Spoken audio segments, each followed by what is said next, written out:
Welcome friends, this is the fourth video on this channel and it's an important one. It lays out the tools we'll use to understand reality, consciousness and the unseen structure of this world in all future videos. Some of these tools may already be familiar to you, while others may feel new or even a little odd at first.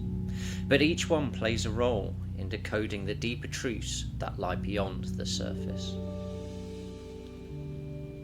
But before we begin, I must issue a caveat.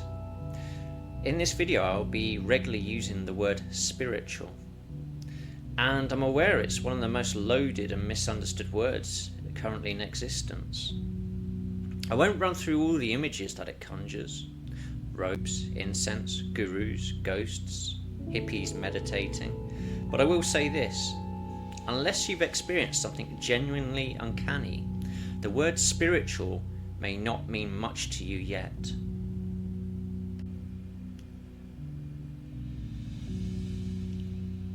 I use the word for convenience, but every time you hear me say it, just translate it as there's another way to perceive the truth of reality, one that goes beyond the five senses and the physical world.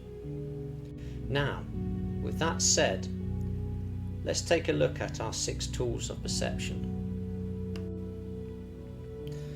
The first tool is one of the simplest and most telling perspectives of all. You know it already. It's the classic glass half full, glass half empty metaphor. If you instinctively said one or the other, it already tells us something about your unconscious orientation. This metaphor isn't just about optimism or pessimism. Is about how we interpret neutral facts based on internal programming. Much of what I'll present in later videos will diverge heavily from the standard view of the world. Some of it will be shocking, and almost none of it is inherently good or bad. Whether something feels uplifting or terrifying will depend on your own personal lens. Even blessings can become burdens, and even curses can contain revelations. The second tool is a well-known metaphor from ancient Greece, offered by the philosopher Plato to explain our illusion of reality. Imagine this: you're at the bottom of a cave complex, chained to a bench. You've been there your whole life. You can't turn your head, and behind you is a fire. Between the fire and your back, people frequently walk past, holding objects, cutouts of animals, tools, even puppets. The fire casts their shadows onto the wall in front of you. All your life, you and your companions have watched these shadows. They are part of your everyday reality. You give them names, you argue about them, but none of it is real. They're only projections of what's happening behind you, unseen. Now imagine someone on your bench breaks free. He turns around, sees the fire, stumbles down some tunnels, and finally emerges outside the cave, and is promptly overwhelmed by sunlight.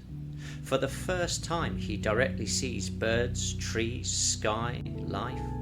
He realizes the shadows down in the cave weren't the real thing. They were not the truth. They were merely a slither of it. So he returns to the cave to tell the others, but they laugh. They call him insane, because the truth sounds mad to those who have never stepped outside. The cave is our limited perception. The fire is the media, the education system, the trance of consensus. The shadows are our unquestioned beliefs. And the sunlight? That's direct experience, that's awakening, and that's gnosis. Escaping the cave isn't about rejecting the world, it's about questioning what you see, and being brave enough to turn your head and look and acknowledge the truth face to face. Tool number 3 is through a glass darkly. This phrase comes from the Bible, 1 Corinthians 13:12. For now we see through a glass darkly, but then face to face.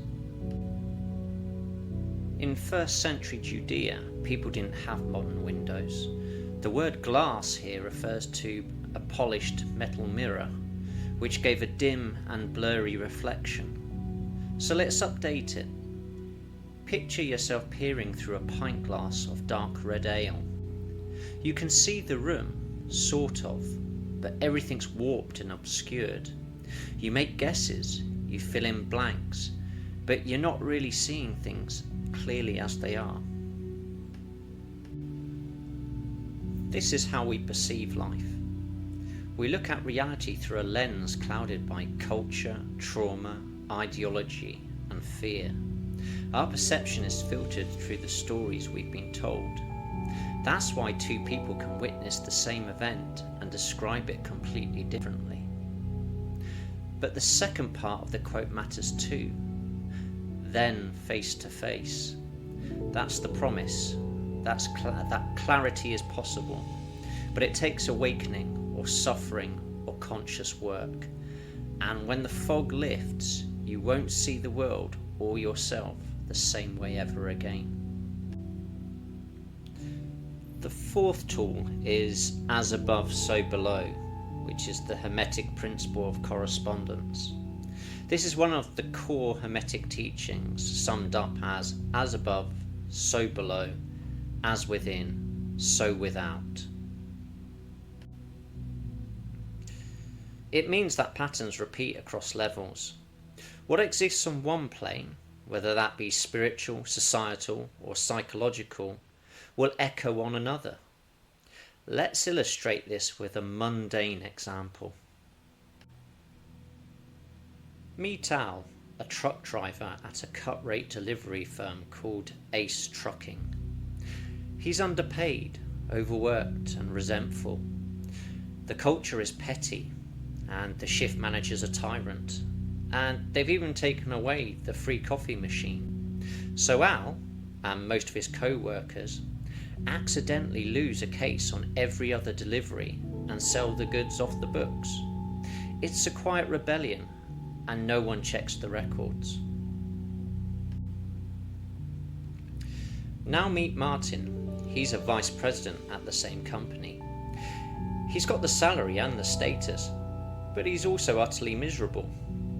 The chief financial officer is petty and cruel. The company's rotten from top to bottom. And Martin's got his own scam, skimming profits through some creative accounting. He learnt the trick from another vice president at a bar. Nobody audits properly, and the outside auditing firm is the cheapest and therefore not very good. So when Ace Trucking's profits go down, all they do is just cut perks like the employee's free coffee machine. Now look across the street at Bravo Trucking. Their culture is generous and honest. Stu the driver wouldn't dream of stealing. His manager's kind. Wages rise yearly, and the crew room has free coffee and pool tables. Meanwhile, up in head office, Abigail, a VP, is proud of her work and looks forward to the all expenses paid annual retreats. She also worries about annual audits, not because she's corrupt, but because the audit firm has a reputation for doing rigorous, precise audits, and she wants to do well. Patterns mirror across levels. That's the principle in action. It applies not just to workplaces, but to you, your body, your dreams, and even at cosmic and meta levels. The micro reflects the macro, and what you hold inside, you project outwards. Tool number 5 is Hermetic paradoxes. Hermeticism teaches that all truths eventually reduce to a paradox. Why?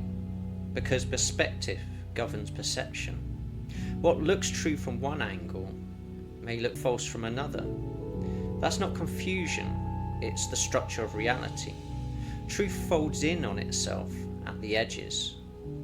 We're taught to believe that only one thing can be true at a time, black or white, safe or unsafe, rich or poor.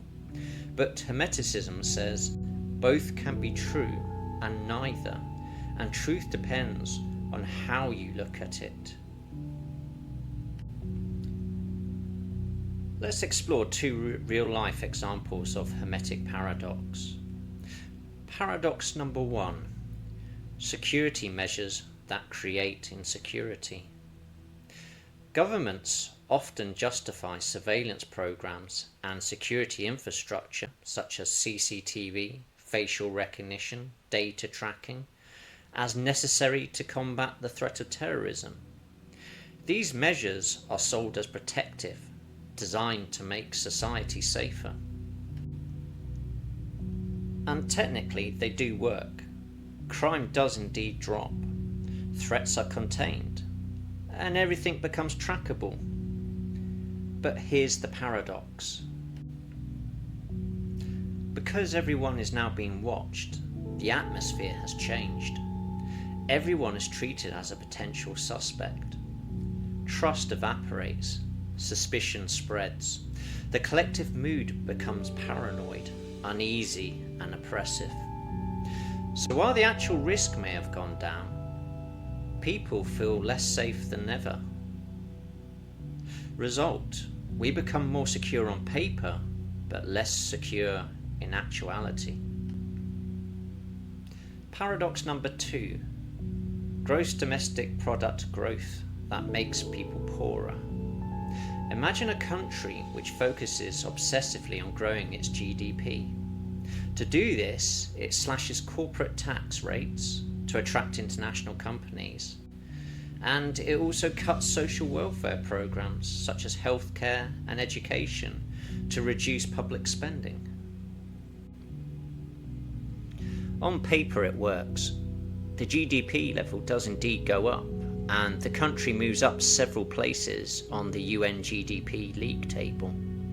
The country is technically wealthier and is recognised as such by the wider world. But here's the paradox. Citizens now have to pay out of pocket for services that were once publicly funded. And the education system is now poorer, so their children secure less well-paying jobs. And if anyone hits hard times, then there's nothing in place to catch them. The quality of life declines. And while the country is wealthier by all regular economic measurements, its people are materially poorer and emotionally much more stressed. So the end result is a richer nation filled with much poorer people. In both cases, reality contradicts itself depending on the angle of analysis, and this isn't rare, it's everywhere.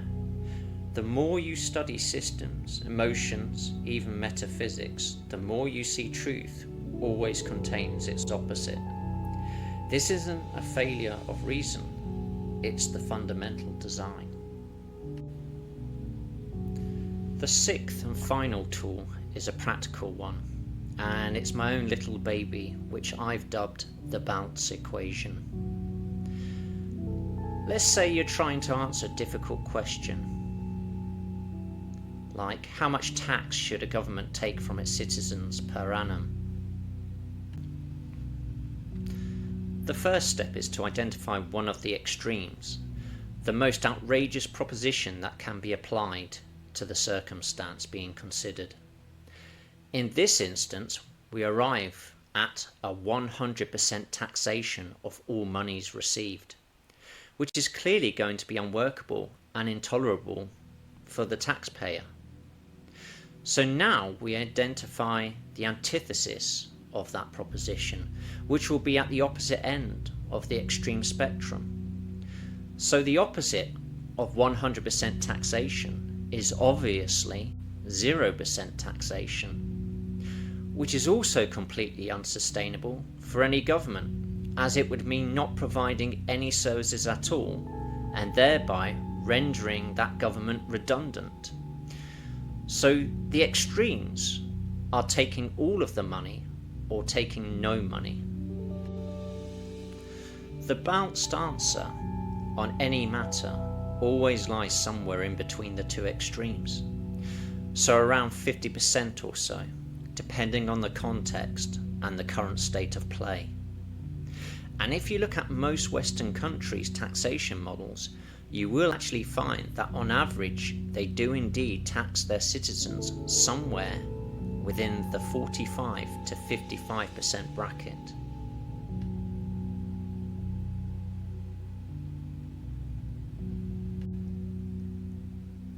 Now let's try looking at the balance equation on the personal level. So how often should you eat a large delicious donut? If you have one every day, then you'll pile on the pounds and maybe even develop diabetes, and you'll be miserable eventually. And if you never eat the donut, well, you might be skinny and healthy, but you'll be constantly thinking about eating that donut, and therefore you'll actually be as miserable as a dog inside. So the balance is clear. One should occasionally partake in a large delicious donut, and by applying a not too much, not too little approach, we reach a happy equilibrium. The balance equation helps one test extremes to find the natural midpoint, but here's a final caveat. One should never use it constantly, as that would be an unbalanced thing to do, and one should certainly not use it to do anything immoral or illegal, as those sort of things operate under a very different set of rules. These 6 tools aren't just ideas, they're lenses. Through them you'll begin to see how the world actually works, beneath the projections and beyond the programming. As we go deeper in future videos, these tools will help you hold steady as shadows shift and truths emerge. Until next time, take care and farewell.